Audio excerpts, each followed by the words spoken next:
And this is Lorraine. Today, Lorraine was going to drive her 3-axle truck. So what weight is that? 24 or 26. With road friendly suspension, maximum weight is 26. Do we agree on that? Yeah.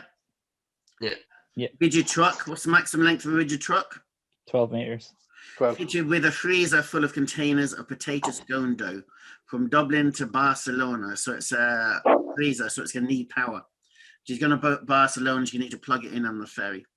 She looked forward to this journey because she had just finished 2 weeks holiday at home. Okay. Don't know who looks forward to going back to work, but there you go. Lorraine knew this was an international journey. So what do you need for an international journey? India bail bond. Bail bond, yep. What else? International license. Yep. And a passport. The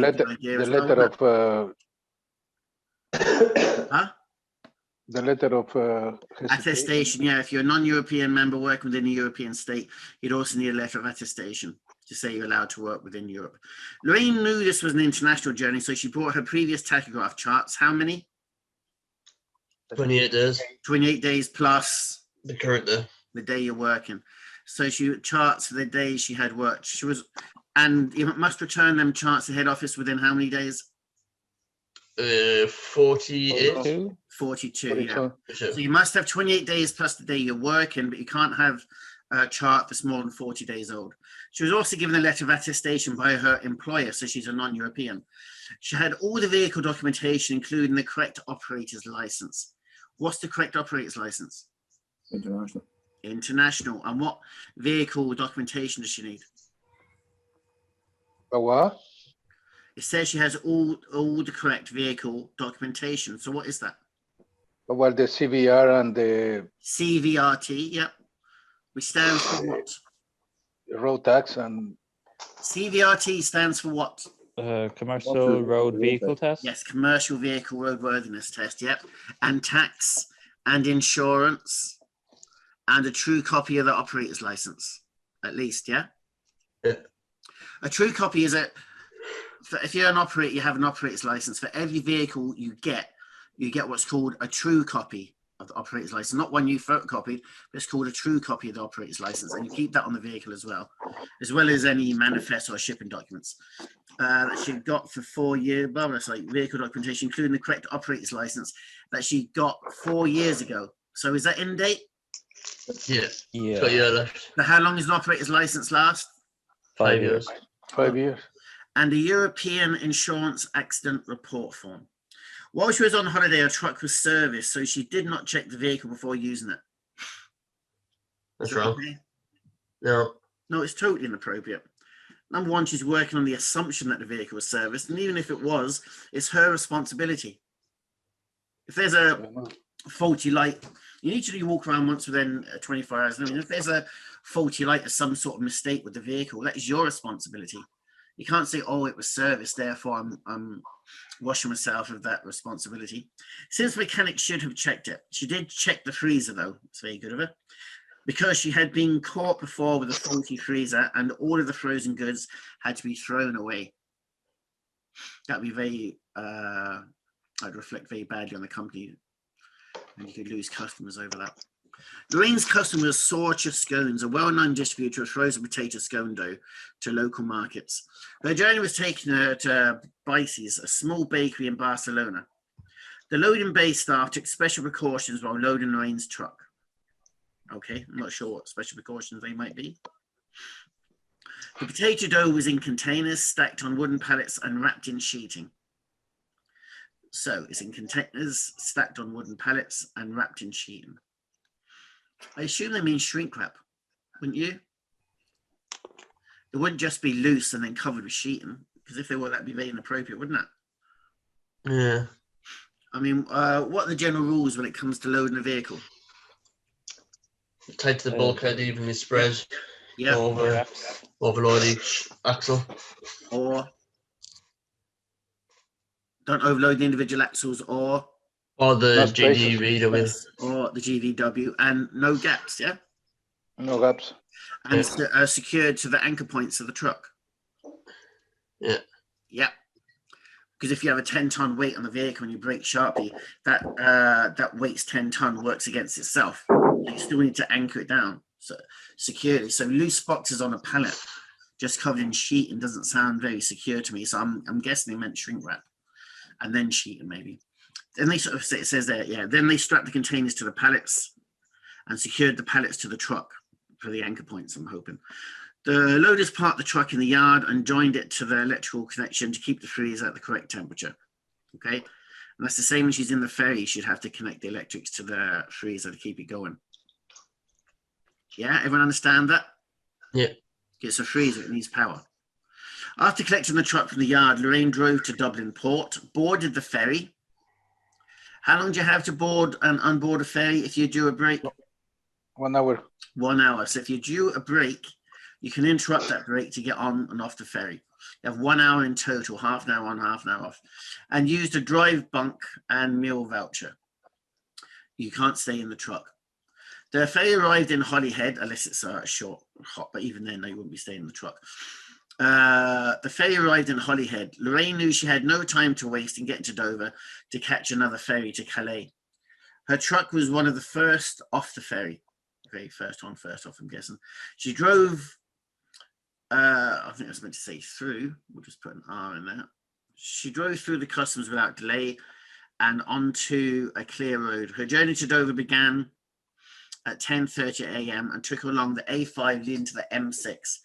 She had heard from other drivers on the ferry that there were roadworks. Okay, so when you're route planning, that's one of the things you need to take into consideration. Yeah, you need to take into consideration bridges and tunnels and weight restrictions, and maybe there's events going on and environmental factors, congestion, congestion charges and roadworks, just lots and lots of things to take consideration when route planning. But you definitely, if you know about it, you definitely take roadworks into consideration. While traveling through the contraflow roadworks on the M6, a traffic patrol car pulled Lorraine over, and a police officer asked if she was aware that her rear light cluster was not working properly. What's the cluster? Not the one that has the brake lights, indicators. Yeah. Normal, When you have the brake lights. lights and indicators all together, that's called a cluster. When indicating, her brake light flashed, and when she used her foot brake, what's another word for the foot brake? Service brake. Service brake. Service brake. One indicator and a fog light lit up. So there's a short in there somewhere. The police officer also noticed that the fuel filler cap was missing. Well, that's a bit silly. Okay, because you should have checked the fuel before she left. I don't know how you drive off without the fuel filler cap being there.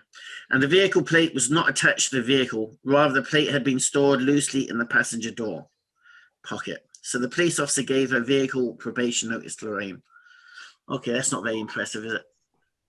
The back lights aren't working, the fuel cap's missing, and the number plate wasn't attached to the vehicle. They're all parts of your daily walk around, aren't they? Yeah. Fortunately, the officer allowed her to drive away in the truck. I find that hard to believe because she was running late. He let her go because she was running late. He's a very, very nice police officer for Dover. However, she would not drive over the speed limit as there were several enforcement cameras on the M25. So she would not drive over the speed limit, not because it was against the law, but she was worried about getting caught. Which a good vehicle speed limits of 60 miles per hour, which is 96 kilometers in the UK. After driving, what's the speed for a truck on a national road in Ireland? 80. And on a motorway? 90. After driving for 10 minutes, what about a dual carriageway? 80 as well, isn't it? 12. 80, yeah. After driving for 10 minutes, a bird dropped down into traffic in front of Lorraine's truck. She braked and swerved to avoid hitting it. Okay, I'll be honest with you, I would not brake, and I would certainly not swerve to avoid a bird. Okay, a small child, yes, a dog possibly, but for a bird landing in front of the truck, that's a little bit bizarre. Chance that move anywhere. Huh? Chance that if I can move anywhere. The truck almost tipped over, but Lorraine's quick thinking and driving experience kept the truck on all of its tires. Once back on the roadway, she noticed that the truck was slightly slanted to the right. Okay. When she pulled over to the side of the road, she discovered that the right front tire was flat. She phoned her, possibly because of the duress she put on it when swerving. She phoned her depot, got a company to replace the tyre. With the help of a professional tyre fitter, she got back onto the roadway. That'd be very expensive. I had a blowout on a bus once, and they charged me 250 quid for a new tyre. But I couldn't say no. I had like 20 people on the bus, all waiting to go. They wanted to go, and I couldn't get anyone else to cover for me or anything. Okay. Lorraine finally arrived in Dover at 7:15 p.m. after driving 610 kilometers from Holyhead. 610 kilometers. So she was on the motorway the whole time, the entire time, at 90 kilometers an hour. That's got to be 7 hours, isn't it? Yep. Mm. And there's no way she was on the motorway the whole time doing top speed. So there's a minimum of 7 hours there. So we got some tachograph considerations to be taken into consideration there, haven't we? Yeah, still had a break and all sorts of stuff. Yeah. And caught a phase. What's the maximum you can drive before you need to take a break? 4.5 Half hours. hours. And that break can be split into how many parts? 15 and 10, Two, 15 and 15 and 30. 2 parts. First part must be at least, 15, 15. and the second part must be at least. 30, Perfect. And how many hours can you drive in a day? 9. 9. Which can be extended to what? 10, How many times in a week? twice. And what's the maximum hours you can drive in a week? 56. 56. And the maximum hours you can drive in a fortnight? 90. 90. Lovely. Okay. So there's some tachograph issues there anyway. And caught a ferry to Calais. Once in France, she drove onto Troyes, which I'm sure I'm pronouncing that incorrectly. The journey lasted almost 4 hours. Following her minimum rest period, what's the minimum rest period? 9. 9 hours. She drove 1,000 kilometers to Barcelona without stopping. She is some girl, isn't she? So that's like 10 hours non-stop at least. It's more, obviously, but when That's she very arrived long, at the yeah. peak- huh? That's breaking all the 11. rules. Yeah, but if it's 90 kilometers the whole way, that's still 10 hours, but obviously it's not. So you're about 11 or 12 hours non-stop there, I'm guessing. 11, yeah. When she arrived at the bakery, she parked the truck and went to a hotel for a well-deserved daily rest period. It's not just because you broke tachograph legislation and you broke every rule in the book. It doesn't mean your rest is well-deserved. The next day at the bakery, it took 8 hours to unload the truck because there was no forklift. I would sack everybody in that factory. 8 hours to unload a truck. That's impossible. Even if you was handballing, I've emptied a 40-foot with me and a couple of other lads just with loose stuff on it. It would never take 8 hours, but that's beside the point. On the return journey, Lorraine was feeling tired and took a short nap after another 800 kilometers. So that's another 9 or 10 hours non-stop. She's ridiculous, this one. She caught the ferry to Dover. During the crossing, she realized she had broken tachograph rules. Yeah, she only realised it then. She took an old chart and changed the date to suit the journey. What do you reckon, lads? No. That is a big no. That's with intent to deceive or something. Eventually, she got off the ferry and drove down a long, steep hill to join the motorway. So what would she be using there? Retarder. Retard or endurance brake, same thing for Holyhead. She had a 3-hour delay at Holyhead before the ferry left for Dublin. Once on board the Dublin ferry, she replaced the real tachograph disc with a false one. After leaving Dublin port, she met a multi-agency roadside check. So that's lots of agencies, i.e. the RSA, the guards, customs.